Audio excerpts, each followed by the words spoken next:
je m'appelle Campos.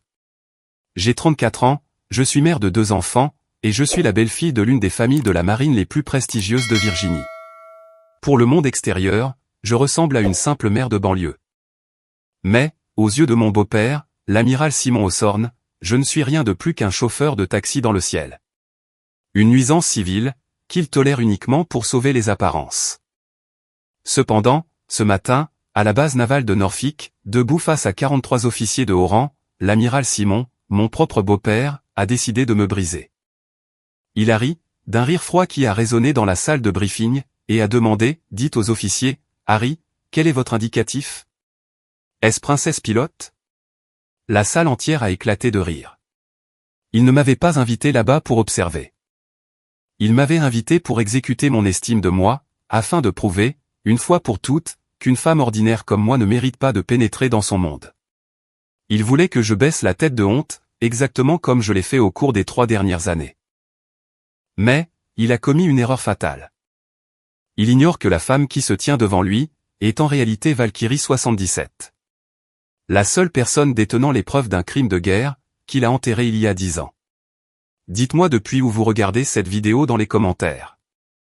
Appuyez sur le bouton d'abonnement dès maintenant, si vous pensez qu'un torse couvert de médailles, ne peut cacher la lâcheté dans le cœur d'un homme. Il est temps que la vérité soit exposée. Mais, avant que je ne me tienne dans cette froide salle de briefing, avant l'humiliation publique d'aujourd'hui, il y a eu la nuit dernière.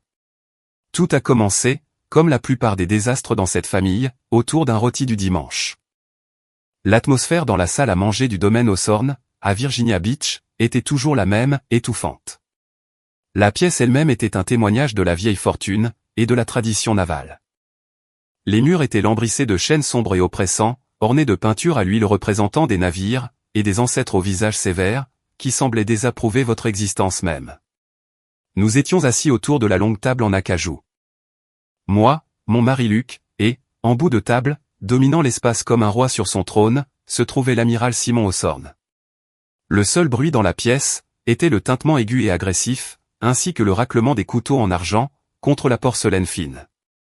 Nous mangions une côte de bœuf saignante, servie avec de la purée de pommes de terre et des haricots verts, le dîner dominical américain standard.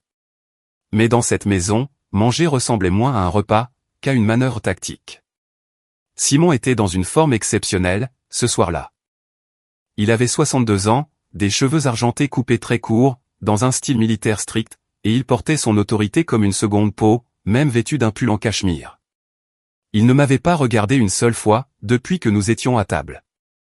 Les exercices conjoints dans le Pacifique s'annoncent prometteurs, Luc, a déclaré Simon, en tranchant son bœuf avec une précision chirurgicale. J'ai parlé avec les chefs d'état-major hier. Ils ont besoin d'un leadership fort, pour le prochain trimestre. Un vrai leadership, pas ces absurdités administratives pour les faibles. Luc a hoché la tête, prenant une gorgée de son cabernet. Oui, monsieur. La logistique est compliquée, mais nous gérons la situation. La logistique, s'est moqué Simon, en mâchant lentement.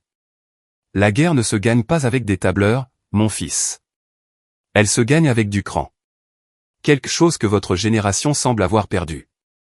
J'étais assise là, poussant un haricot vert sur mon assiette. J'étais invisible. J'étais le fantôme du banquet. Pendant 3 ans, cela avait été ma vie. J'étais la femme de Luc, la mère de ses petits-enfants. Mais pour Simon, je n'étais qu'un meuble, qui avait occasionnellement besoin d'être dépoussiéré. J'ai décidé d'essayer de participer. Juste une fois de plus. Je me suis raclé la gorge. En fait, ai-je lancé, ma voix résonnant trop fort dans la pièce silencieuse. En parlant de cran, nous avons eu un vol difficile aujourd'hui, chez Lifeline. Simon n'a pas cessé de mâcher. Il n'a même pas scié. J'ai insisté, serrant ma fourchette plus fort. Nous avons effectué un transport cardiaque, depuis les Outer Banks. Des vents violents. Le patient a fait un arrêt cardiaque en plein vol, mais nous avons réussi à le stabiliser. Et à l'amener à l'hôpital général de Norfolk en moins de 20 minutes. Le chirurgien a dit que nous lui avions sauvé la vie. J'ai ressenti une petite étincelle de fierté. J'adorais mon travail.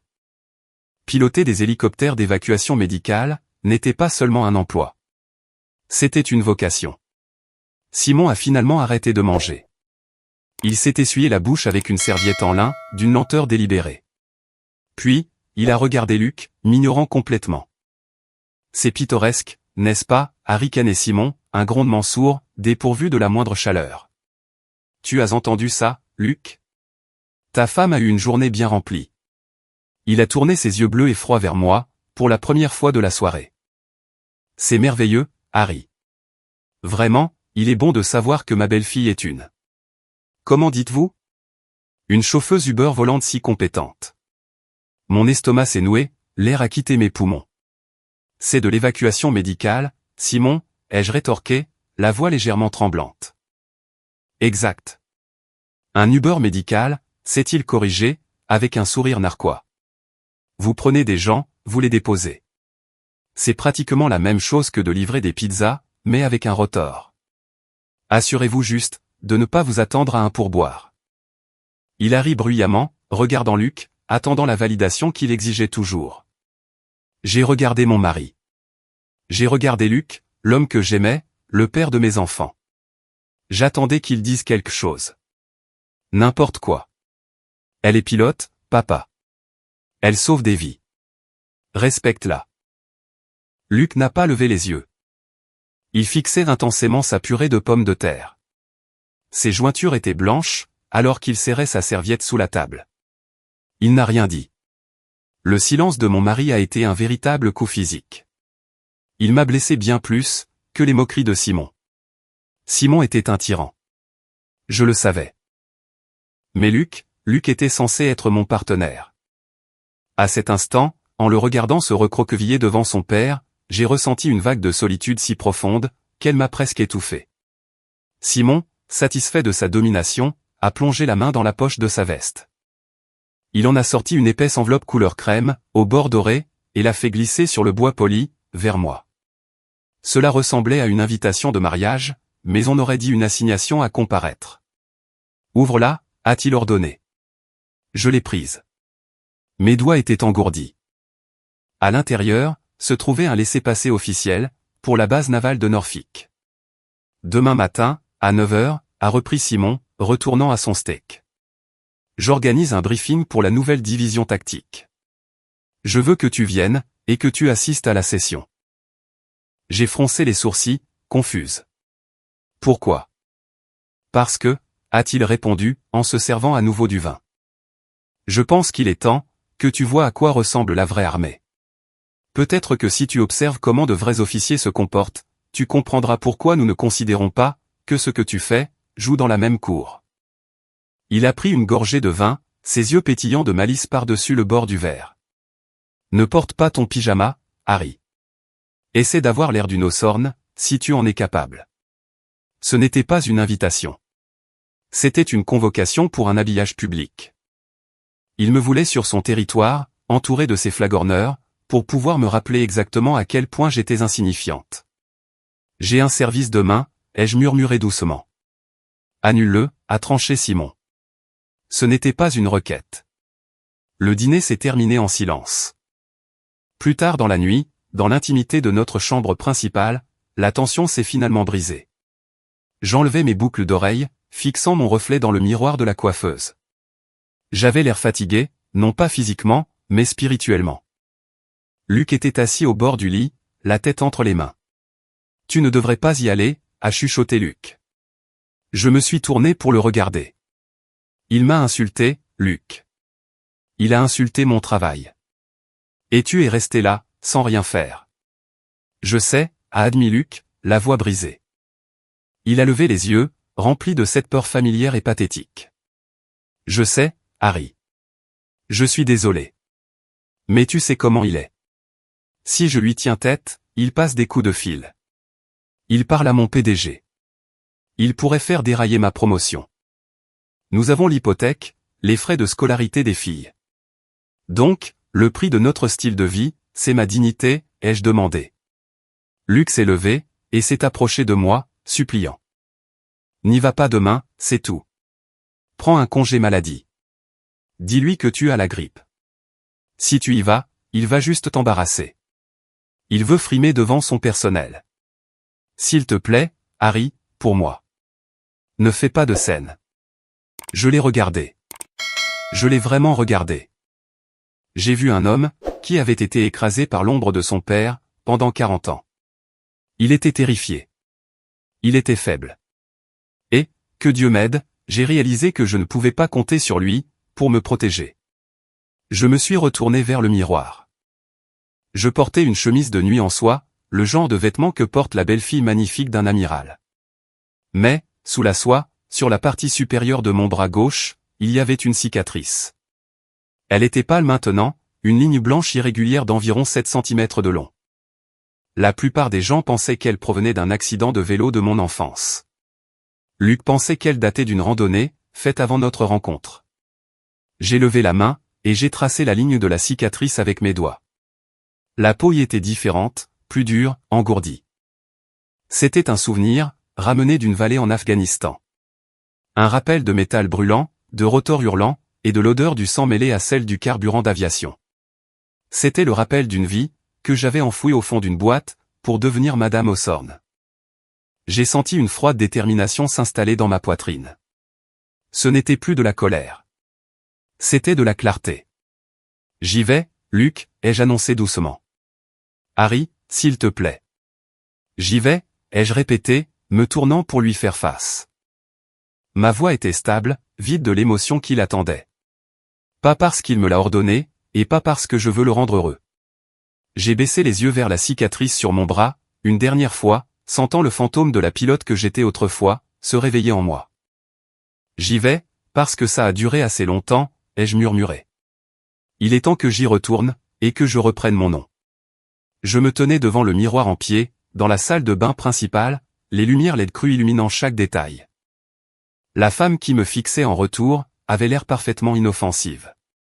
Je portais une jupe crayon beige, et un chemisier en soie couleur crème, l'uniforme d'une riche femme au foyer de Virginie. Mes cheveux étaient tirés en arrière, dans un chignon bas et soigné. J'avais l'air prête à animer un déjeuner de charité, ou à assister à une réunion de parents d'élèves. C'était l'image que l'amiral Simon Hawthorne voulait que le monde voie. Un décor calme, et fade. Mais, je savais ce qui se cachait sous la soie, et sous le sourire poli. J'ai déboutonné les 2 premiers boutons de mon chemisier, et j'ai écarté le tissu. La cicatrice sur mon épaule était dentelée et laide, le souvenir d'un éclat d'obus, qui avait manqué mon artère de quelques millimètres. Plus bas, à travers mes côtes, se trouvaient de légères marques de brûlure, qui avaient guéri, mais n'avaient jamais vraiment disparu. Mon corps était une carte de la violence. C'était un livre d'histoire, écrit en tissu cicatriciel. Je me suis souvenu du jour, où j'avais été démobilisé avec les honneurs. C'était censé être un moment de fierté, mais Simon l'avait ruiné, avec un seul commentaire dédaigneux, autour d'un verre de scotch. C'est pour le mieux, vraiment, avait-il déclaré, en faisant tourner le liquide ambré dans son verre. Les femmes au combat, c'est désordonné. Vous revenez brisés, des marchandises endommagées. Honnêtement, Harry, les anciennes femmes militaires ne sont que des restes. Fais-toi une faveur. Rentre chez toi, fais la vaisselle. Et élève les enfants de mon fils. Laisse les hommes s'occuper du vrai travail. J'avais ravalé ma rage. Puis, je m'étais mordu la langue jusqu'au sang. Pourquoi? Parce que j'aimais Luc. Parce que je voulais une famille. Parce que je pensais pouvoir laisser la guerre derrière moi. Mais on ne laisse jamais vraiment la guerre derrière soi. Soudain, le silence de la salle de bain a été brisé. Non pas par un bruit, mais par un souvenir. Il m'a frappé comme un coup physique, me ramenant 3 ans en arrière, dans une vallée en Afghanistan. Août 2018, province de Helmand. L'odeur m'a frappé en premier. L'odeur chimique et âcre du carburant JP8, se mêlait au goût métallique du sang frais. Le rugissement des rotors était assourdissant, noyant tout, sauf les cris. M'aidez. M'aidez. Ici Valkyrie 77. Nous subissons des tirs nourris. Mes mains étaient fermes sur le pas général, luttant contre les commandes du Black Hawk, alors que les balles traçantes filaient devant la verrière, comme des frelons en colère. À l'arrière, le médecin de combat criait quelque chose que je ne pouvais pas entendre. Et puis, je l'ai vu. Nathan. Nathan Hawthorne, le frère cadet de Simon. Un homme avec les mêmes yeux bleus que mon beau-père, mais sans la cruauté. Il était allongé sur une civière, sa combinaison de vol imbibée de rouge. Il serrait ma main si fort, que j'ai cru qu'il allait me briser les doigts. « Harry » a-t-il haleté, du sang bouillonnant au coin de ses lèvres. « Ne le laisse pas. Ne le laisse pas s'en tirer. »« Tiens bon, Nat » ai-je hurlé dans la radio. « On est presque sorti. Promets-moi » s'est-il étouffé, les yeux écarquillés par une terreur, qui n'avait rien à voir avec la mort. Elle concernait la vérité, qui risquait de mourir avec lui. L'ordre. Il a donné l'ordre. Promets-moi, Harry. Je le promets, ai-je hurlé. Je le promets. Il est mort 3 minutes plus tard. Il est mort en tenant ma main, pendant que je nous faisais traverser l'enfer en volant. Je suis revenu brutalement au présent, agrippant le bord du lavabo en marbre si fort, que mes jointures sont devenues blanches. Ma respiration était saccadée. Je le lui avais promis. Et pendant 3 ans, j'avais rompu cette promesse. Pourquoi? Parce que Simon contrôlait tout. Après les funérailles de Nathan, Simon m'avait coincé dans la cuisine. Il savait. Je savais. Il n'a pas menacé de me tuer. Il a fait pire. Tu es mère maintenant, Harry, avait-il chuchoté, la voix dangereusement douce. Pense à tes filles. Pense à la carrière de Luc. Si tu souffles un mot sur ce qui s'est passé dans cette vallée, j'enterrerai Luc professionnellement. Et ensuite, je demanderai la garde exclusive. J'ai les juges, les avocats, l'argent. Je prouverai que tu es une vétérane instable. Rongée par le syndrome de stress post-traumatique, inapte à élever des enfants. Tu ne reverras jamais ces filles. Alors, j'ai enterré la vérité. J'ai enterré Valkyrie 77. Je suis devenue la femme au foyer, dans la jupe beige. Mais, en me regardant maintenant, j'ai réalisé que la femme dans le miroir ne protégeait pas sa famille. Elle se cachait. Je me suis détourné du miroir, et j'ai marché vers le dressing. Je me suis agenouillé, et j'ai soulevé une lame de parquet desserrée, dans le coin le plus éloigné, sous une pile de boîtes à chaussures. À l'intérieur, se trouvait un petit coffre-fort ignifuge. Mes mains ne tremblaient pas, lorsque j'ai composé la combinaison. 0812. La date de la mort de Nathan. Le couvercle s'est ouvert. Il n'y avait ni diamant ni perle à l'intérieur. Au lieu de cela, reposant sur du velours noir, se trouvait la Distinguished Flying Cross. Le métal était froid au toucher.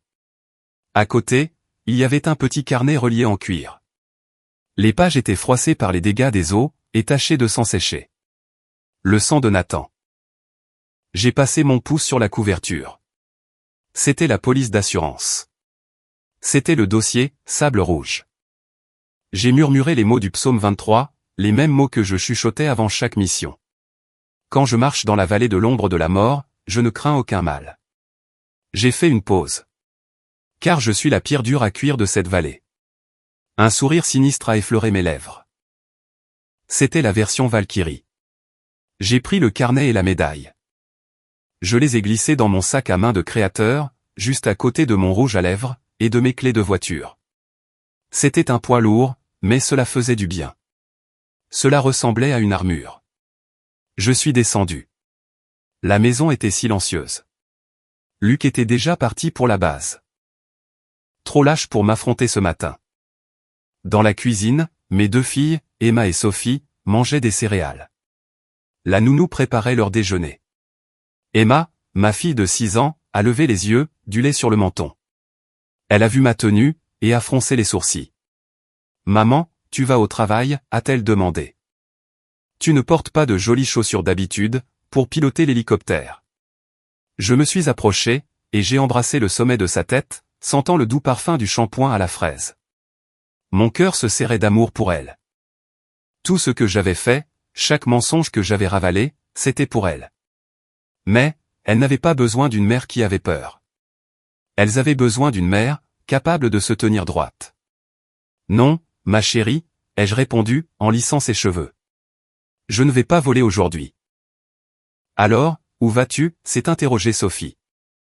Je me suis redressé, et j'ai ajusté mon col. J'ai croisé mon reflet, dans la fenêtre de la cuisine. La peur avait disparu. L'hésitation s'était envolée. Je vais donner un cours, ai-je dit doucement. Tu es maîtresse, a gloussé Emma. Juste pour aujourd'hui, ai-je souri. Je vais donner à un homme très important, une leçon sur le respect.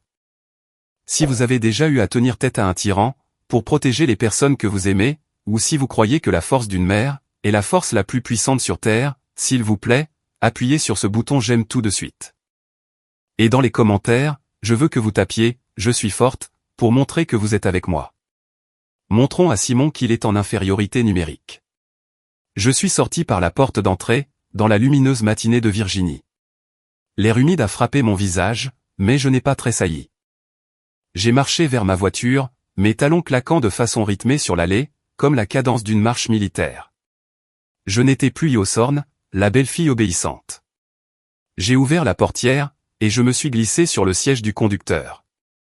En tournant le contact, le moteur a rugi, un son qui n'était pas sans rappeler celui des turbines d'un Black Hawk. J'étais Valkyrie 77, et j'entrais dans la zone de combat. La base navale de Norfolk se dressait devant moi, telle une forteresse de béton émergeant des eaux côtières. C'était une bête tentaculaire, d'acier gris et de clôture en grillage, le cœur battant de la flotte de l'Atlantique. J'avais franchi ses portes un millier de fois auparavant, à l'époque où je portais une combinaison de vol et un grade. En ce temps-là, les gardes faisaient claquer un salut, assez net pour couper du verre. Aujourd'hui, je n'étais que Madame Iosorne, dans une Lexus argentée. Je me suis arrêté à la porte 5. Le jeune maître d'armes qui montait la garde, ne devait pas avoir plus de 22 ans. Il s'est penché hors de sa cabine, mâchant du chewing-gum avec un rythme paresseux, qui lui aurait valu une réprimande dans mon unité. J'ai baissé la vitre, et je lui ai tendu ma pièce d'identité, ainsi que le laissez-passer visiteur que Simon avait gracieusement fourni.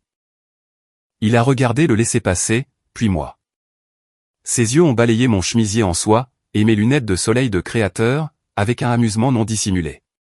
Laissez-passer visiteur, hein, a-t-il souri d'un air narquois, en me le rendant. Vous allez voir le mari, madame? Ou c'est une livraison pour l'amiral? Je n'ai pas souri. Je n'ai pas enlevé mes lunettes de soleil. Je l'ai simplement fixé, avec ce genre de regard vide et prédateur, que je réservais autrefois aux interrogatoires. Briefing au bâtiment C9, ai-je dit, d'une voix neutre. Il a ricané, en secouant la tête. C'est ça. Eh bien, essayez de ne pas vous perdre. Ok. L'Economa est par là, si vous cherchez le centre commercial. Les zones opérationnelles ne font pas de solde sur les chaussures aujourd'hui. Il m'a fait signe de passer, d'un geste dédaigneux du poignet, me traitant comme une touriste perdue, qui se serait éloignée de la promenade. J'ai avancé, les mains détendues sur le volant. Une version plus jeune de moi-même, l'aurait corrigé. Je lui aurais dit, que je pouvais démonter son fusil M4 les yeux bandés, plus vite qu'il ne lui en fallait pour lasser ses bottes. Mais aujourd'hui, le silence était mon arme. Laissez-les me sous-estimer. Cela rendrait l'embuscade encore plus douce. Je me suis garé sur le parking des visiteurs, loin des places réservées aux gradés. L'asphalte irradiait de chaleur. En sortant, ajustant ma jupe, j'ai entendu une voix familière. Harry. Oh mon Dieu, Je me suis tourné, pour voir Sandra Torres se précipiter vers moi, entre les rangées de voitures garées. Sandra était l'épouse du commandant Luis Torres, l'un des subordonnés les plus fidèles de Simon. C'était une femme nerveuse et agitée, qui avait toujours l'air d'attendre de mauvaises nouvelles. Aujourd'hui, elle semblait terrifiée. Sandra, ai-je salué, en lui offrant un signe de tête poli. Heureuse de vous voir. Elle a attrapé mon bras, sa poigne étonnamment forte. Elle m'a tiré derrière un gros SUV, regardant autour d'elle, comme si nous faisions un deal de drogue. Qu'est-ce que tu fais ici, a-t-elle sifflé, les yeux écarquillés. Louis m'a dit que tu venais, mais je ne pensais pas que tu te pointerais vraiment. Simon m'a invité, ai-je répondu calmement. Ce n'est pas une invitation, Harry, c'est un piège, a tremblé la voix de Sandra. Louis est rentré hier soir malade à en avoir la nausée. Il a dit que l'amiral s'est vanté toute la semaine de discipliner sa belle-fille. Il transforme ce briefing en un sport de spectacle. Il veut t'humilier devant tout l'état-major. Il veut prouver que tu n'es une petite fille idiote qui joue à se déguiser. J'ai regardé le visage effrayé de Sandra. Je savais pourquoi elle avait peur. La carrière de son mari dépendait du bon vouloir de Simon. Dans ce monde, l'amiral était Dieu, et on ne contrariait pas Dieu. Je sais, Sandra, ai-je dit doucement. Alors rentre chez toi, a-t-elle supplié. S'il te plaît, fais demi-tour. Dis que tu as eu un pneu crevé. Dis que l'une des filles est malade. Ne le laisse pas te faire ça. J'ai doucement retiré sa main de mon bras. Est-ce que Louis le sait, ai-je demandé. Sait-il ce que Simon prépare? Sandra a baissé les yeux, la honte colorant ses joues. Il le sait. Mais que peut-il faire? C'est l'amiral Hawthorne. Si Louis parle, nous perdons tout. La pension, le logement. Nous avons 3 enfants à l'université. J'ai ressenti une vague de colère froide. Pas envers Sandra, ni même vraiment envers Louis. Ils étaient des otages. Simon ne commandait pas seulement des navires. Il commandait par la peur. Il tenait les moyens de subsistance des gens au-dessus de leur tête, comme la lame d'une guillotine. Je me suis souvenu des appels téléphoniques de fin de soirée, que Simon passait chez nous, ivre de scotch et de pouvoir. Il réprimandait Luc pendant des heures, le traitant de faible, disant qu'il était mené à la baguette, parce que j'avais un travail. Il empoisonnait tout ce qu'il touchait. C'est bon, Sandra, ai-je affirmé, en lissant ma jupe. Tu n'as pas à t'inquiéter. Je ne suis pas ici pour être une victime. Tu ne comprends pas, a-t-elle murmuré. Il va te détruire. Qu'il essaie, ai-je lancé. Je l'ai laissé planter sur le parking, et j'ai marché vers le bâtiment du commandement. Le bâtiment C9 était une structure brutaliste, faite de béton et de verre. La climatisation à l'intérieur était réglée à des niveaux arctiques. J'ai marché le long du long couloir poli, le cliquetis de métal résonnant sur le lino. Les murs étaient tapissés de portraits d'anciens amiraux. Rangée après rangée, des hommes blancs sévères, en uniforme de cérémonie immaculée, vous fixant avec jugement. J'ai senti leurs yeux sur moi. Tu n'as pas ta place ici, semblait-il dire. Retourne dans ta cuisine. 2 jeunes lieutenants marchaient vers moi, tenant des tasses de café et riant. En se rapprochant, leurs rires se sont éteints, remplacés par des sourires narquois. Et, a chuchoté bruyamment l'un d'eux à l'autre. Mate un peu ça. C'est elle, la princesse pilote dont parlait l'amiral? L'autre a reniflé de mépris. Ça doit être elle. Regarde les chaussures. Elle pense probablement que c'est une soirée mondaine au country club. Ils m'ont dépassé, ne prenant même pas la peine de baisser la voix. Ils ne voyaient pas une personne. Ils voyaient une blague. Ils voyaient exactement ce que Simon leur avait dit de voir. Je n'ai pas tressailli. Je ne me suis pas retourné. J'ai gardé les yeux fixés sur les doubles portes, au bout du couloir. Ma main s'est resserrée, autour de la hanse de mon sac fourre-tout en cuir. À l'intérieur, niché contre mon portefeuille, se trouvait le dossier sable rouge. Il était plus lourd que le papier n'aurait dû l'être. Il portait le poids de 15 hommes morts. Riez pendant que vous le pouvez, les garçons, ai-je pensé, un calme glacial s'installant sur moi comme une armure. Profitez de la blague, car dans environ 10 minutes, plus personne ne rira. J'ai atteint les portes. Au-dessus d'elles, se trouvait un panneau, accès restreint. Salle de briefing A. J'ai pris une profonde inspiration, inhalant le parfum familier de cire pour sol et de café rassis. J'ai poussé les portes, et j'ai pénétré dans la fosse aux lions. J'ai poussé les lourdes doubles portes de la salle de briefing A, et le bruit de mon entrée a retenti comme un coup de feu dans une bibliothèque. 43 têtes se sont tournées, 43 paires d'yeux se sont braqués sur moi. La pièce était un océan d'uniformes blancs impeccables. L'air était lourd, de l'odeur de café rassis, de lotion Allspice, et de testostérone incontrôlée. À l'avant de la pièce, debout sur une estrade surélevée comme un prédicateur lors d'un rassemblement, se trouvait l'amiral Simon Hawthorne.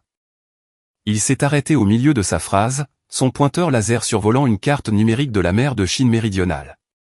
Un sourire lent et prédateur s'est répandu sur son visage, lorsqu'il m'a vu. C'était le sourire d'un loup, qui venait de regarder un agneau, s'égarer dans sa tanière. Ah, a déclaré Simon, sa voix résonnant dans la pièce sans l'aide d'un microphone. Pile à l'heure.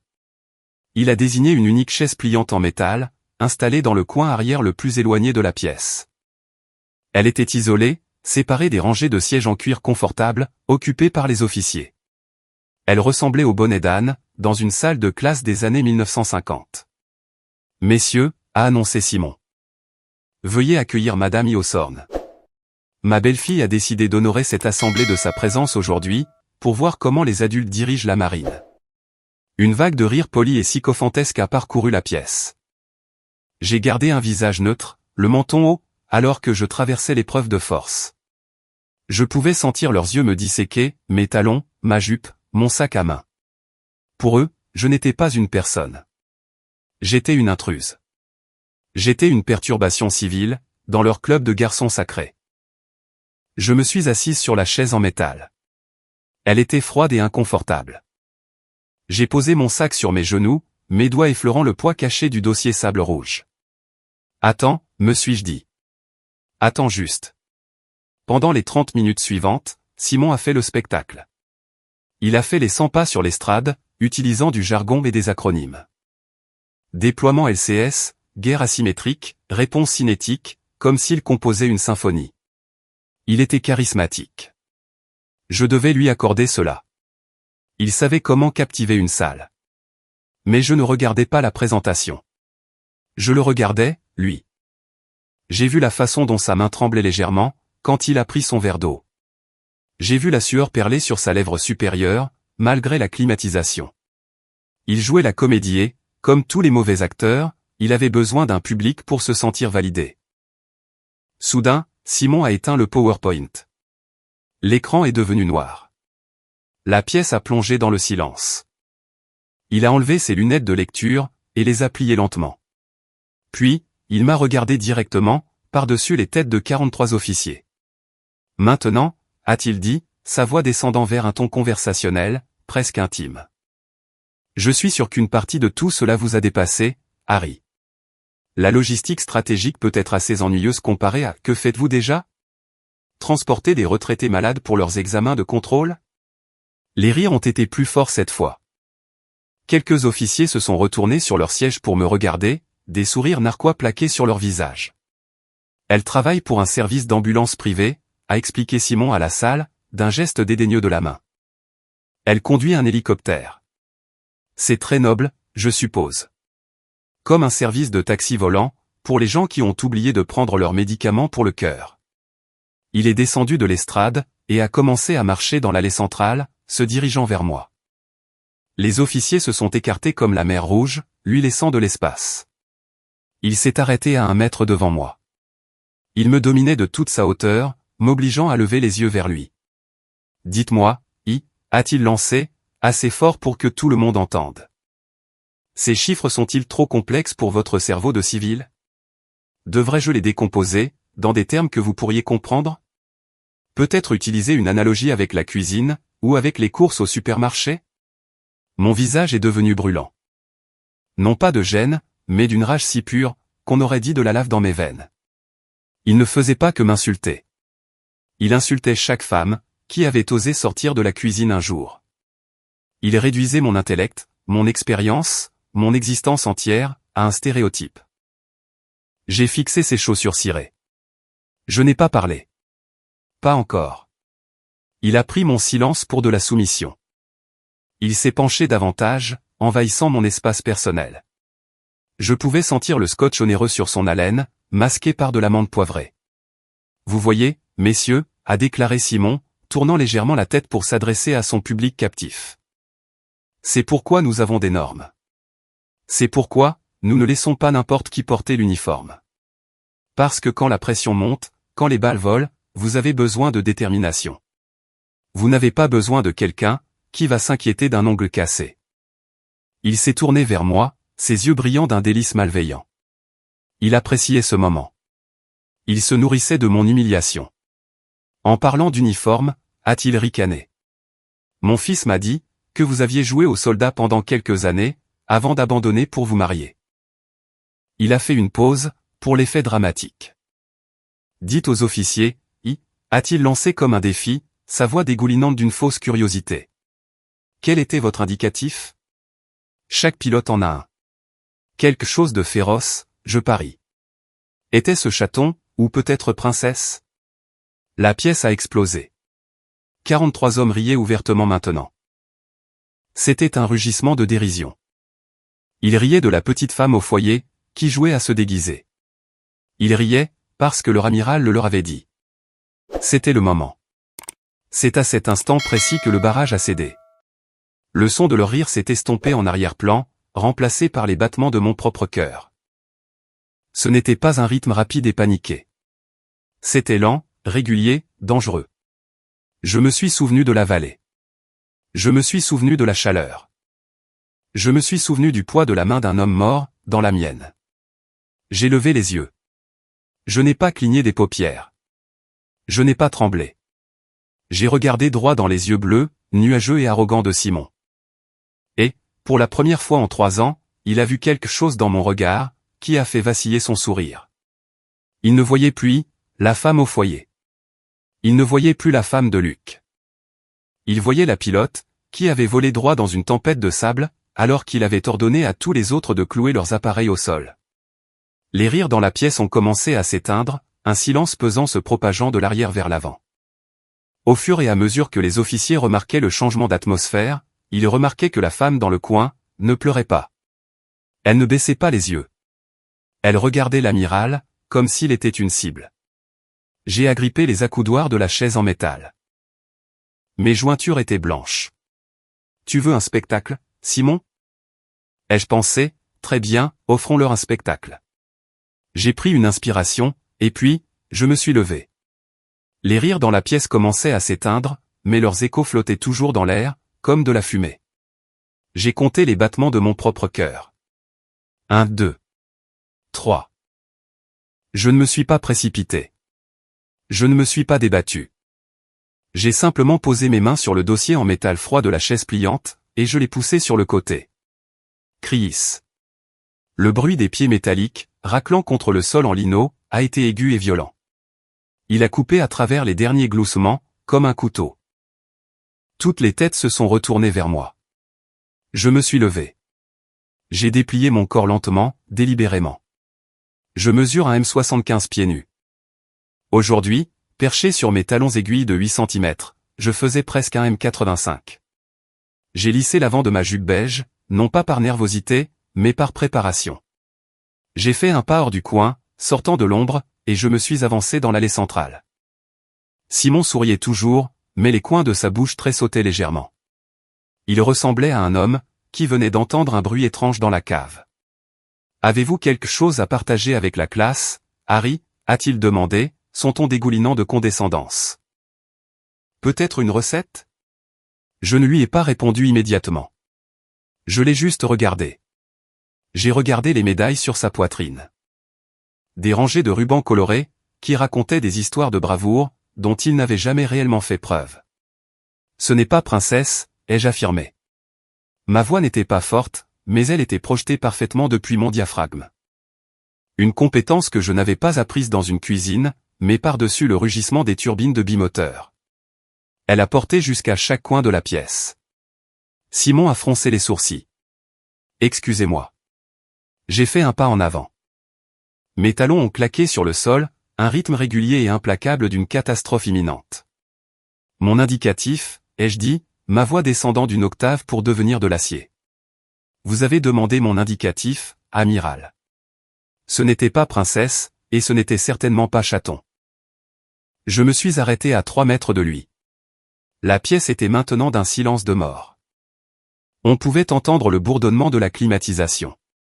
Mon indicatif, ai-je déclaré clairement, est Valkyrie. Valkyrie 77. Le nom a frappé la pièce, comme une véritable onde de choc. Pendant une seconde, personne n'a bougé. Puis, j'ai vu la reconnaissance poindre sur les visages des officiers les plus âgés, au premier rang. Leurs yeux se sont écarquillés. Quelques-uns d'entre eux ont échangé des regards frénétiques et chuchoté. Au fond de la pièce, j'ai entendu un bruit sec. Le commandant Luis Torres, le mari de Sandra, avait fait tomber son stylo. Il me fixait. Son visage vidé de toutes ses couleurs, la bouche grande ouverte. Il connaissait ce nom. Chaque pilote de la flotte de l'Atlantique connaissait ce nom. C'était une histoire de fantôme, une légende. La pilote, qui avait fait voler un Black Hawk endommagé au cœur d'une tempête de sable, dans la province de Helmand, pour extraire une équipe de cils cloués au sol, alors que le commandement avait ordonné l'annulation de la mission. La pilote, qui était folle, ou intrépide, ou les deux. Le sourire de Simon a disparu instantanément. Il a été effacé de son visage, remplacé par un éclair de peur authentique, et pure. Ses yeux bleus ont balayé la pièce, évaluant la réaction de ces hommes. C'est, a balbutié Simon, sa voix retentissante et confiante réduite à un couinement. C'est impossible. C'est une opération classifiée. Vous mentez. Vraiment, ai-je demandé. J'ai fait un autre pas en avant. Simon a fait un pas en arrière. C'était un mouvement subtil, un recul instinctif face à une force supérieure. Je ne fais pas voler de touristes, amiral, ai-je continué, ma voix implacable. Je ne conduis pas un taxi volant. Pendant 5 ans, j'ai piloté des missions d'extraction des opérations spéciales, que vous n'auriez pas eu le cran d'approuver. J'ai pointé un doigt manucuré vers sa poitrine, en plein centre de son uniforme. J'ai accumulé plus d'heures de vol de combat, dans une zone hostile, que vous n'avez passé de temps sur un terrain de golf, ai-je asséné. J'ai extirpé des hommes de carcasse en flammes, tout en essuyant des tirs des AK-47. J'ai volé avec un moteur en panne, saignant de blessures d'éclats d'obus, pendant que mon copilote hurlait sur le siège à côté de moi. Les jeunes lieutenants qui s'étaient moqués de moi dans le couloir, me fixaient maintenant, la mâchoire pendante. L'arrogance avait disparu, remplacée par la crainte et la terreur. Simon s'est heurté au bord du podium. Il était coincé. « Asseyez-vous » a-t-il aboyé, essayant de reprendre le contrôle. « Ceci n'est pas autorisé. Vous êtes une civile. Asseyez-vous, ou je ferai venir la police militaire, pour vous traîner dehors. » Je ne crois pas, non, ai-je répondu calmement. Parce que si vous me traînez dehors, vous ne saurez jamais ce qu'il y a dans mon sac. J'ai levé mon fourre-tout en cuir. Les yeux de Simon se sont verrouillés dessus. Il savait, au fond de lui, il savait exactement ce qui s'y trouvait. Vous voyez, messieurs, me suis-je adressé à la salle, détournant mon regard de Simon vers les officiers stupéfaits. L'amiral aime parler de leadership. Il aime parler de choix difficiles. Mais, il y a un choix qu'il a fait, dont il ne parle jamais. Je me suis tourné de nouveau vers Simon. Il était pâle, transpirant à grosses gouttes. Le 12 août 2018, ai-je prononcé, la vallée du sable rouge. Simon a tressailli, comme si je l'avais giflé. Ça suffit, a-t-il crié. Torres, sortez-la d'ici, maintenant. Mais Torres n'a pas bougé. Il est resté figé sur sa chaise, me fixant. J'y étais, Simon, ai-je lancé, ma voix descendant vers un murmure, qui résonnait plus fort que ses cris. J'étais dans les airs. J'ai entendu les communications radio. J'ai entendu Alpha s'y hurler à l'aide. Et je vous ai entendu, vous. J'ai fait un dernier pas, comblant la distance entre nous, jusqu'à me retrouver juste devant son visage. Je pouvais voir les pores de son nez. Je pouvais sentir sa peur. Je vous ai entendu donner l'ordre de les abandonner, ai-je accusé. Je vous ai entendu dire au commandement de les laisser mourir, parce que les retombées politiques d'une extraction ratée ruineraient vos chances d'obtenir une promotion. Un halètement a parcouru la pièce. Ce n'était pas seulement de l'insubordination. C'était une accusation de lâcheté, de meurtre. Vous les avez abandonnés, ai-je sifflé. Vous avez laissé 15 hommes se faire massacrer dans cette vallée, et vous l'avez fait, pour sauver votre propre carrière. Simon tremblait maintenant. Ses mains tremblaient tellement, qu'il a dû s'agripper au podium pour se stabiliser. Vous n'avez aucune preuve, a-t-il chuchoté, d'une voix rauque. C'est votre parole contre la mienne. Et je suis un amiral. Non, Simon, ai-je souri, mais il n'y avait aucun humour là-dedans. C'était le sourire de la Valkyrie venant réclamer une âme. Ce n'est pas seulement ma parole. Parce que je n'ai pas suivi votre ordre ce jour-là. J'y suis allé. J'ai dézippé mon sac. Le bruit de la fermeture éclair était le seul son dans l'univers. Et j'ai ramené quelque chose. J'ai plongé la main dans mon sac, et j'en ai sorti, non pas une arme, mais mon iPhone. Avec quelques tapotements rapides, je me suis connecté au réseau sans fil sécurisé, du système audiovisuel de la salle de briefing. Que faites-vous, a cinglé Simon, faisant un pas vers moi. Éteignez ça. Mais il était trop tard. Le grand écran derrière lui, qui affichait quelques instants auparavant des cartes stratégiques du Pacifique, a vacillé et a changé. Un document est apparu. Il était censuré par endroits, d'épaisses lignes noires barrant des coordonnées sensibles, mais l'entête était claire comme le jour, rapport de fin de mission, opération Sable Rouge, déclassifié. Regardez l'écran, messieurs, ai-je ordonné. Ma voix ne demandait plus de permission. 43 têtes se sont tournées. Ceci est le journal officiel de ce jour-là, ai-je dit, en pointant les horodatage surlignés en jaune. À 14 heures, un appel de détresse a été reçu d'Alpha 6. Ils étaient coincés dans un ravin, sous un tir nourri de mortiers. Ils ont demandé une évacuation médicale immédiate. J'ai fait défiler l'écran de mon téléphone vers le bas, et l'image sur le grand écran a suivi le mouvement. À 14h05, le commandement, spécifiquement l'amiral Ossorn, qui était alors le capitaine Ossorn, a refusé la demande. La raison invoquée, des conditions météorologiques défavorables, une tempête de sable. J'ai regardé Simon. Il fixait l'écran, son visage de la couleur de vieille cendre.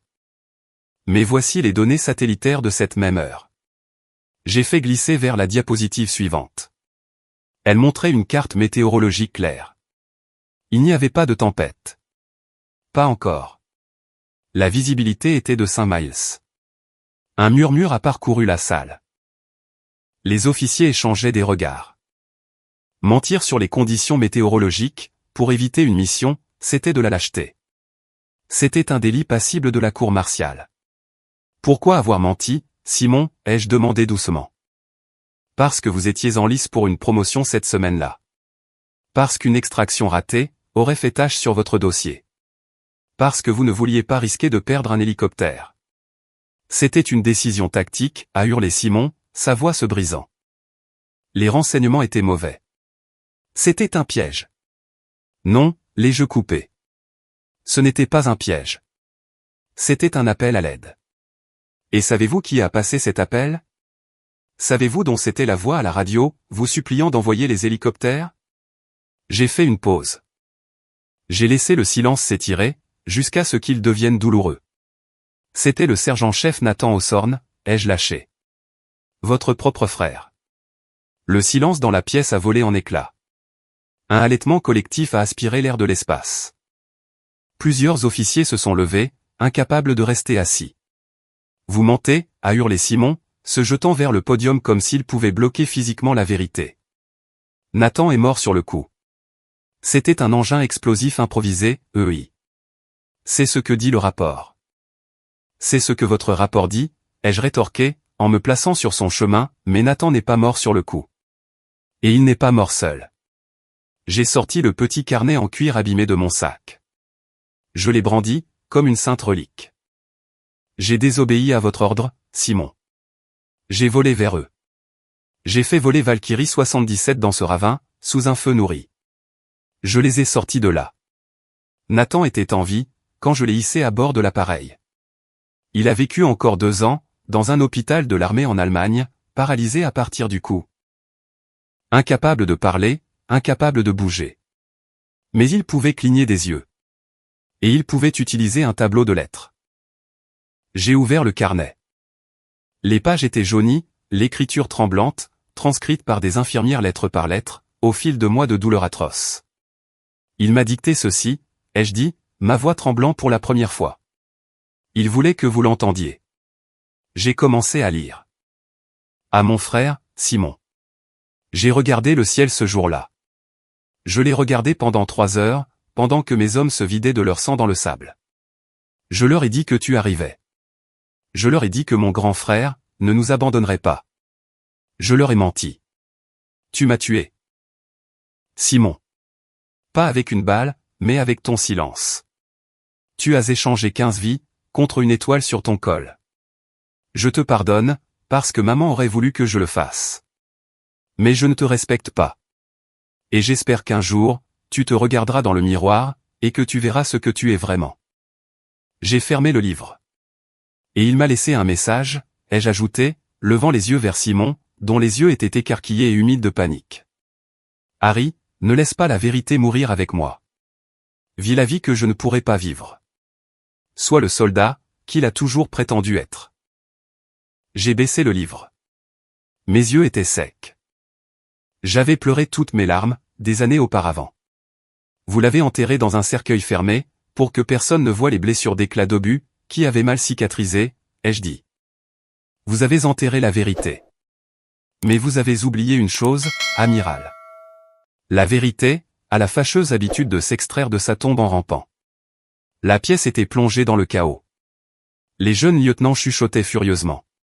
Les officiers plus âgés avaient l'air malades. L'image de l'amiral Osorn parfait, à la volonté de faire, s'était effondrée. À sa place, se tenait un homme, qui avait vendu sa propre chair et son propre sang, pour une promotion. Simon a trébuché en arrière. Il a heurté le podium, avec un bruit sourd. Il avait l'air petit. Il avait l'air vieux. C'était compliqué, a-t-il haleté, cherchant du regard le soutien de la pièce, de quiconque croiserait son regard. Vous ne comprenez pas le fardeau du commandement. Les choix. Nous comprenons la lâcheté, ai-je coupé. Si vous croyez que la vérité vaut la peine de se battre, quel qu'en soit le prix, s'il vous plaît, appuyez sur ce bouton j'aime tout de suite. Honorons la mémoire de Nathan. Et dans les commentaires, je veux que vous tapiez « Justice » si vous pensez que Simon mérite de payer pour ce qu'il a fait. Faites savoir au monde, dans quel camp vous êtes. Simon m'a regardé, puis il a regardé l'écran, où ses mensonges étaient exposés en haute définition. Il a ouvert la bouche pour parler, mais aucun son n'en est sorti. C'était terminé. L'exécution était terminée. Maintenant, venait l'enterrement. Simon Osorn était un homme qui se noyait. Et, comme tous les hommes qui se noient, il s'est débattu frénétiquement, pour attraper tout ce qui pourrait le maintenir à flot. Elle ment, a hurlé Simon, sa voix se brisant dans un fossé désespéré. Il a parcouru la pièce du regard, les yeux écarquillés et frénétiques, cherchant un visage amical parmi cet océan d'uniformes blancs. Torres, a-t-il beuglé, pointant un doigt tremblant vers le coin de la pièce. Commandant Torres, vous étiez l'officier en second de cette mission. Dites-leur. Dites-leur quel délire. Dites-leur qu'elle invente tout ça pour me détruire. La pièce est retombée dans le silence, mais ce silence était différent. Il n'était pas craintif. Il était plein d'attente. Toutes les têtes se sont tournées, vers le commandant Luis Torres. Luis est resté assis là un moment, le visage pâle, les mains agrippées à ses genoux. Il a regardé Simon, l'homme qui avait été son mentor, son patron, et son tourmenteur pendant une décennie. Puis, il m'a regardé. Dans ses yeux, j'ai vu 10 ans de culpabilité. Ayant enfin trouvé une issue, Luis s'est levé. Il a bougé lentement, délibérément. Il a baissé les yeux et lissé l'avant de son uniforme, ajustant ses rubans avec une précision, qui confinait au rituel. Il a pris une profonde inspiration, a redressé les épaules, et a regardé directement l'amiral. Elle ne délire pas, monsieur, a déclaré Luis. Sa voix était d'abord calme, mais elle prenait de la force à chaque mot. Et elle ne ment pas, Torres, surveillez votre langage, a grondé Simon, la sueur dégoulinant sur ses tempes. Savez-vous à qui vous parlez? Oui, je le sais, a répondu Luis calmement. Je parle à l'homme, qui m'a ordonné de laisser mourir mes amis. Un murmure a parcouru la pièce, comme un courant électrique. Luis est sorti de derrière sa chaise, et a marché vers l'allée centrale, se tenant à mes côtés. Il ne m'a pas regardé, mais j'ai ressenti sa présence comme un bouclier. J'étais à la radio ce jour-là, a déclaré Luis à la salle, sa voix désormais assurée. J'ai entendu l'appel de détresse d'Alpha 6. C'était clair, il n'y avait pas de friture. Et j'ai entendu l'amiral Osorn, alors capitaine Osorn, répondre. Je l'ai entendu dire, abandonnez-les. C'est trop risqué. Annulez les secours. Il s'est tourné pour regarder Simon. Son expression remplie d'un mélange de pitié et de dégoût. Je suis resté là, et je n'ai rien fait, a admis Luis, la voix chargée d'émotion. Parce que j'avais peur. J'avais peur de vous, Simon. J'avais peur pour ma carrière. J'ai laissé la peur faire de moi un lâche. Il m'a regardé à cet instant, et des larmes ont perlé dans ses yeux. Mais Madame Osorn. Harry. Elle n'a pas hésité. Elle a volé un appareil. Elle a volé dans une tempête de sable, avec une visibilité nulle. Quand elle a atterri de retour à la base, son hélicoptère était tellement criblé de trous, qu'on aurait dit du gruyère. Mais elle les a ramenés à la maison. Elle m'a ramené à la maison. J'étais à l'arrière de cet appareil, en train de me vider de mon sang. Si ce n'était pas pour elle, ma femme serait veuve, et mes enfants seraient orphelins. Vous êtes viré, a hurlé Simon, des postillons volant de ses lèvres. Vous êtes relevé de vos fonctions, Torres. Sortez. Mais avant que quiconque ne puisse bouger, une autre silhouette s'est levée. C'était le lieutenant Williams, l'assistant personnel de Simon. Il était jeune, 25 ans à peine, avec un visage qui avait généralement l'air désireux de plaire. Aujourd'hui, il semblait dur comme de la pierre. Il a marché vers l'avant de la pièce, portant une chemise cartonnée. Il l'a posée doucement sur la table, devant Simon. Lieutenant, a haleté Simon, l'air trahi. Que faites-vous? Ce matin à 7 heures, a annoncé Williams, sa voix claire projetant jusqu'au fond de la pièce. L'amiral Hawthorne m'a ordonné de déchiqueter les archives physiques de l'opération Sable Rouge. Il m'a dit que c'était un nettoyage administratif. Williams a tapoté le dossier. Je ne les ai pas déchiquetés, monsieur, a-t-il affirmé. Je les ai numérisés. Et il y a 10 minutes, pendant que madame Hawthorne parlait, j'ai envoyé par email les copies numériques à l'inspecteur général du Pentagone et au Washington Post. Simon a regardé le dossier, comme si c'était une bombe. Vous, le traître, a murmuré Simon. Après tout ce que j'ai fait pour vous. Mon père était un marine, monsieur, a déclaré Williams, se tenant bien droit.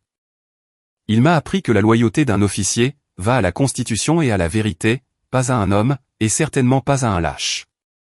Le barrage a rompu. Cela a commencé avec un capitaine au 2e rang. Il s'est levé. Puis, un commandant au 3e rang. Puis, 2 autres. Les chaises ont raclé contre le sol, les bottes ont frotté.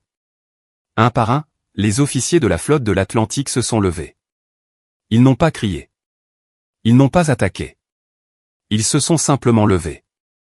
Ils ont formé un mur. Un mur blanc et silencieux, de solidarité. Ils se tenaient avec Louis. Ils se tenaient avec Williams. Et plus important encore, ils se tenaient avec moi. Simon a regardé autour de lui, tournant sur lui-même lentement, paniqué. Il était complètement seul. L'homme qui avait bâti un empire sur la peur et l'intimidation, était maintenant isolé, dans une pièce remplie de monde. Son pouvoir s'est évaporé instantanément. Sans le respect de ces hommes, un amiral n'est qu'un homme déguisé. Il m'a regardé une dernière fois, ses yeux suppliants, implorant pitié. Mais il n'en a trouvé aucune. C'est fini, Simon, ai-je dit doucement. Le silence de 43 hommes, debout dans un jugement muet, était plus fort que n'importe quel cri. Le vieux club de garçons venait d'être dissous, et à sa place se tenait quelque chose de bien plus puissant, l'honneur. Le silence dans la pièce n'a été rompu que par le bourdonnement incessant d'un téléphone portable. C'était le téléphone de Simon, vibrant violemment contre le bois poli du podium. Puis un autre téléphone a sonné, au fond de la pièce. Puis un autre. Le cycle de l'information se déplace à la vitesse de la lumière. Et, grâce au lieutenant Williams, l'histoire de la trahison de l'amiral Simon Hawthorne inondait déjà les boîtes de réception de tous les grands médias de Washington D.C. Simon a fixé son téléphone, comme s'il s'agissait d'un serpent venimeux. Il n'a pas répondu. Il savait qui appelait. Le secrétaire à la marine. La presse. La fin de son monde. Il a levé les yeux lentement.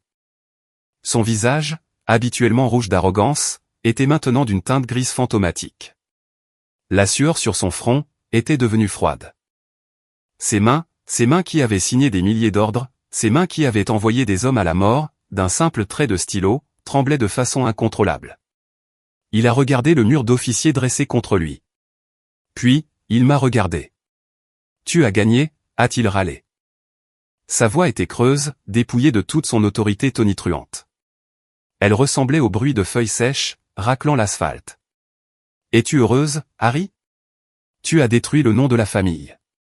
Tu as gagné. » Je n'ai pas scié. Je n'ai pas souri. Il n'y avait aucune joie dans cette victoire. Seulement un sentiment lourd et solennel de correction, comme lorsqu'on remet en place un os cassé. Non, Simon, ai-je affirmé, la voix calme mais portant clairement, à travers la distance qui nous séparait. Je n'ai pas gagné. La justice a gagné. Et vous n'avez pas perdu aujourd'hui. Vous avez perdu il y a 10 ans. Vous avez perdu, au moment où vous avez décidé, que votre carrière valait plus que la vie de votre frère. Simon a tressailli. Il a baissé les yeux vers sa poitrine. Son uniforme blanc de cérémonie était immaculé, orné de rangées de rubans colorés et de médailles brillantes. C'était une tapisserie d'honneur, la Bronze Star pour la bravoure, le Purple Hat pour blessures reçues au combat, la Légion du Mérite. Pendant des décennies, ces morceaux de métal avaient été son armure. Ils étaient son identité. Il disait au monde qu'il était un héros, un leader, un homme d'importance. Mais maintenant, exposé à la dure lumière fluorescente de la vérité, il ressemblait à ce qu'ils étaient vraiment. De la pacotille. Des breloques brillantes, épinglées sur la poitrine d'un imposteur. Lentement, avec des doigts tremblants, Simon a porté la main à sa poche de poitrine gauche. La salle regardait, fascinée, retenant son souffle. C'était comme regarder un monument s'effondrer, au ralenti. Il a détaché la Bronze Star. Il l'a tenue dans sa paume pendant une seconde, la fixant. Peut-être se souvenait-il du mensonge qu'il avait raconté pour l'obtenir. Puis, il l'a laissé tomber. Clac. Le bruit du métal lourd, heurtant le podium en bois, a été fort. On aurait dit un marteau de juge, frappant son socle. Un jugement final. Ensuite, il a pris le Purple Hat. Il a lutté avec le fermoir, ses doigts maladroits. Quand il s'est enfin détaché, il ne l'a pas regardé. Il l'a juste laissé tomber. Clic une par une, il a commencé à se démanteler. La Navy Commendation Medal. Clac. La National Defense Service Medal. Clic. La Global War on Terrorism Expeditionary Medal. Boum. Il retirait les couches de son personnage. À chaque médaille qui frappait le bois, il paraissait plus petit. L'uniforme, autrefois taillé à la perfection, semblait pendre lâchement sur sa carcasse. Il se dégonflait, juste sous nos yeux.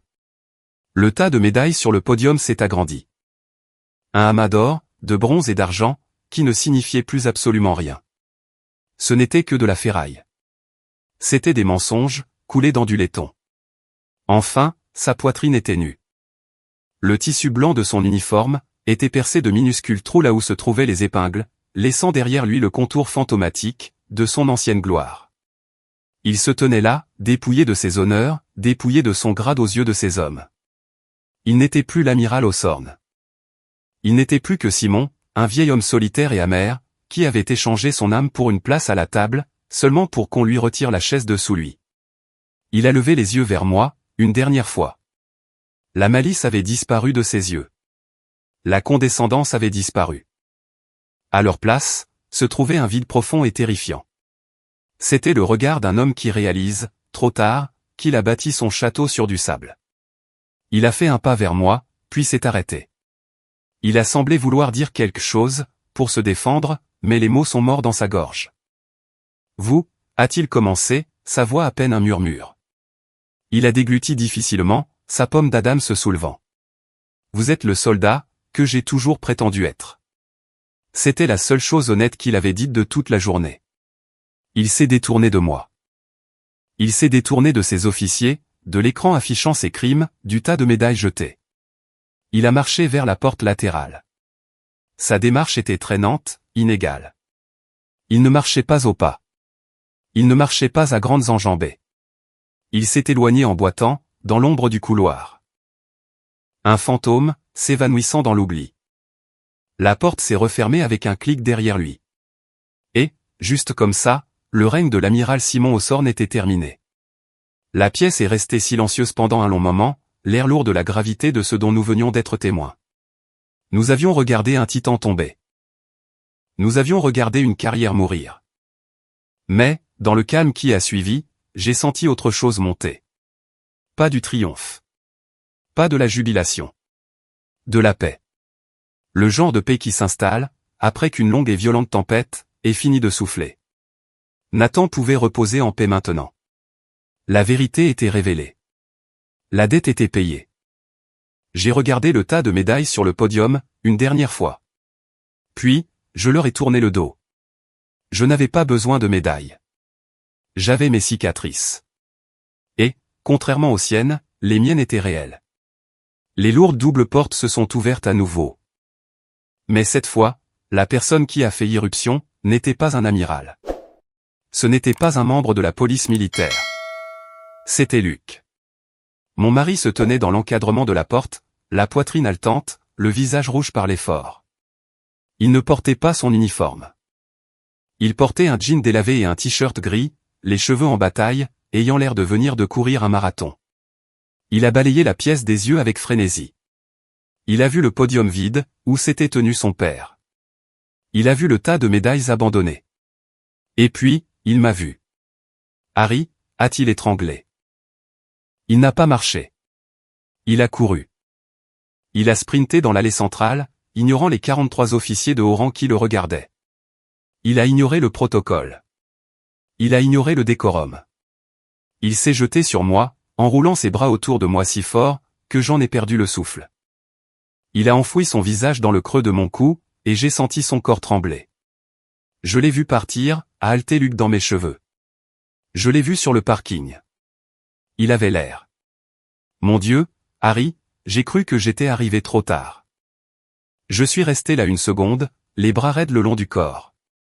Une partie de moi, la partie Valkyrie, voulait le repousser. Où étais-tu la nuit dernière?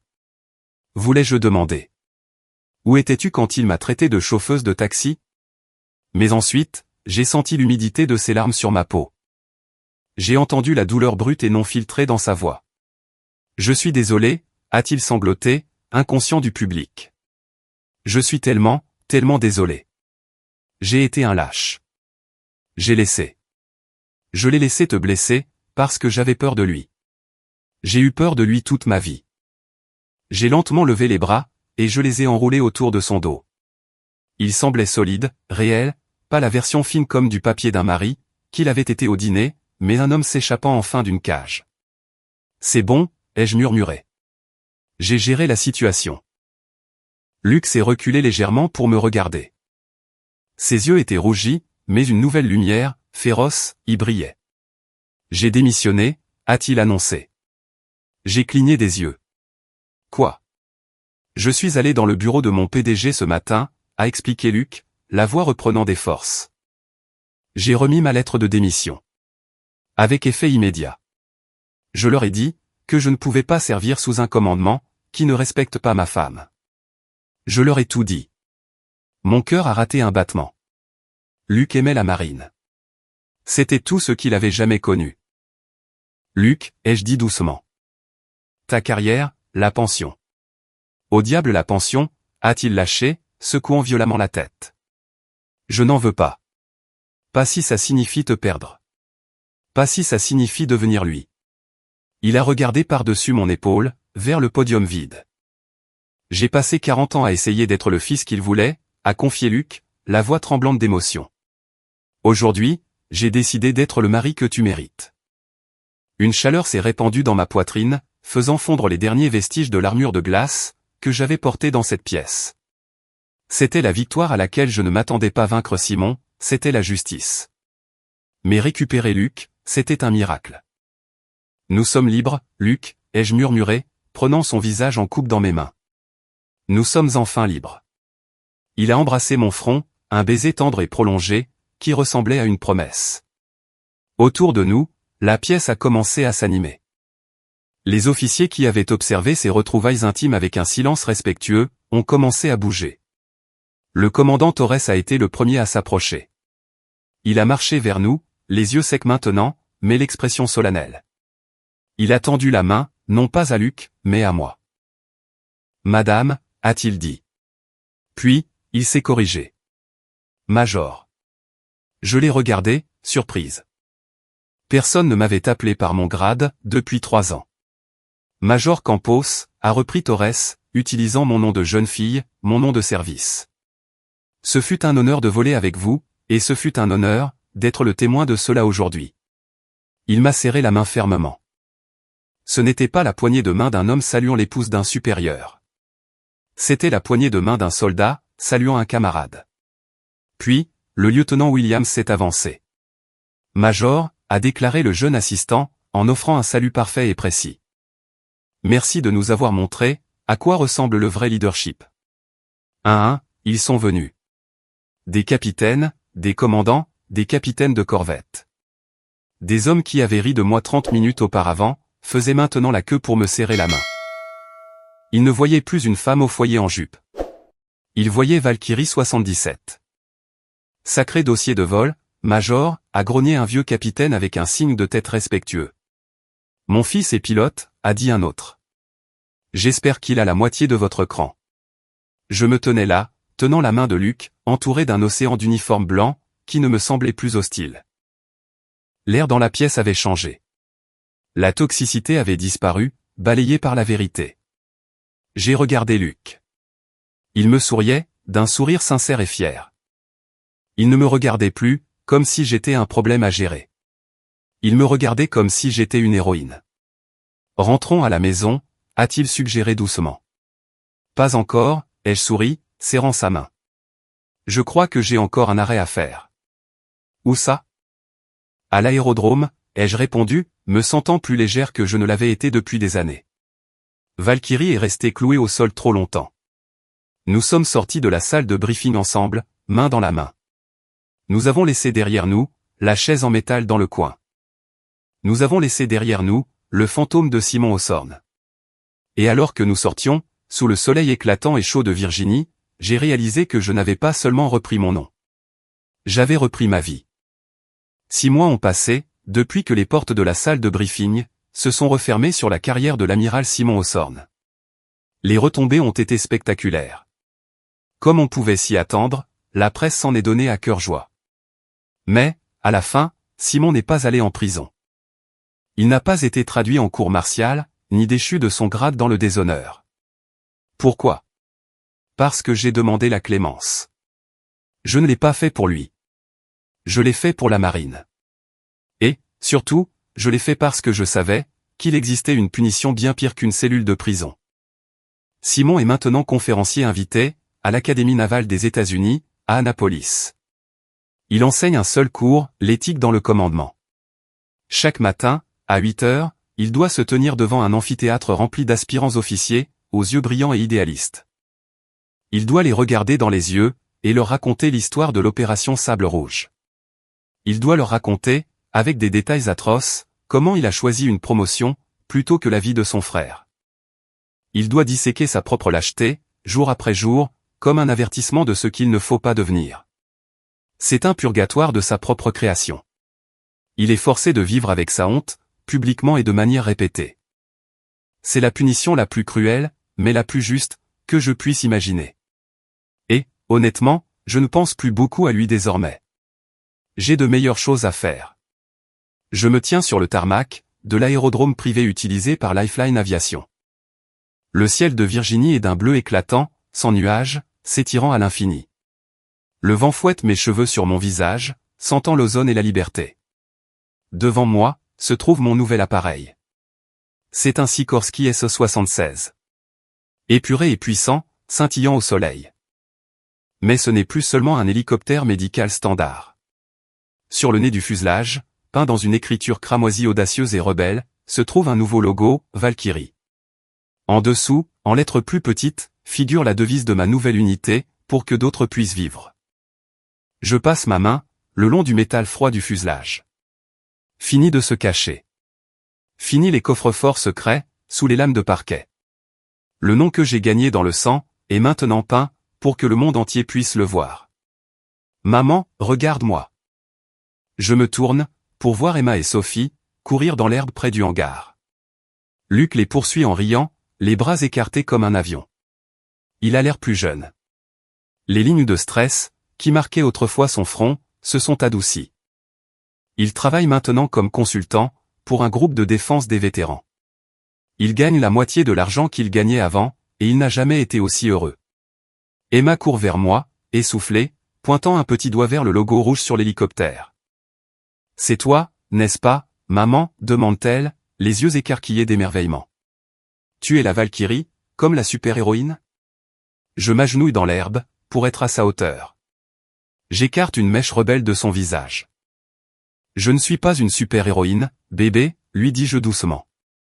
Les super-héros ça n'existe pas. Je ne suis qu'une personne. Mais papa a dit que tu avais sauvé tout le monde, insiste-t-elle. Il a dit que tu as volé dans la tempête, quand tous les autres avaient peur. Je jette un coup d'œil à Luc, qui se tient à quelques mètres de là, nous regardant avec une expression d'adoration pure. Il me fait un signe de tête. Papa a raison pour la tempête, je souris à ma fille. Mais tu sais quel est le secret? Il ne s'agit pas de ne pas avoir peur. Tout le monde a peur. Être courageux, ça veut dire qu'on se prépare, et qu'on vole quand même. Je veux être une Valkyrie quand je serai grande, pépit Sophie, tirant sur ma manche. Vous pouvez être tout ce que vous voulez, leur dis-je, les serrant toutes les deux dans mes bras. Vous pouvez être présidente, vous pouvez être scientifique, vous pouvez être pilote. Ne laissez jamais personne vous dire de vous asseoir dans un coin. D'accord? D'accord, répond-elle en chœur. Je me lève, et je mets mes lunettes de soleil d'aviateur. Il est temps. Le transfert du patient est prévu pour 14 heures, à Washington DC. Je marche vers le cockpit. Ma combinaison de vol me va parfaitement. Je monte à bord, et je commence la séquence de préparation au vol. Les interrupteurs cliquent sous mes doigts, avec un rythme familier et réconfortant. Batterie enclenchée, pompe à carburant enclenchée, allumage. Les moteurs jumeaux vrombissent à la vie, les rotors au-dessus de moi commencent leur rotation lente et lourde, avant de se brouiller dans un sifflement de puissance. L'hélicoptère tremble, désireux de s'envoler. Alors que j'attends que les jauges de température passent au vert, je pense à une citation de Teddy Roosevelt. Simon citait Roosevelt tout le temps, mais il n'a jamais compris que les mots, pas le sens. Ce n'est pas le critique qui compte, ni celui qui montre comment l'homme fort trébuche. Le mérite appartient à l'homme, qui est réellement dans l'arène, dont le visage est marqué par la poussière, la sueur et le sang. Je saisis le pas général. Je sens la vibration de la machine dans mes os. L'homme dans l'arène, pensais-je avec un petit sourire. Pousse-toi, Teddy. Cette arène appartient à la femme. La femme, à qui l'on a dit de se taire. La femme, à qui l'on a dit qu'elle n'était qu'un chauffeur.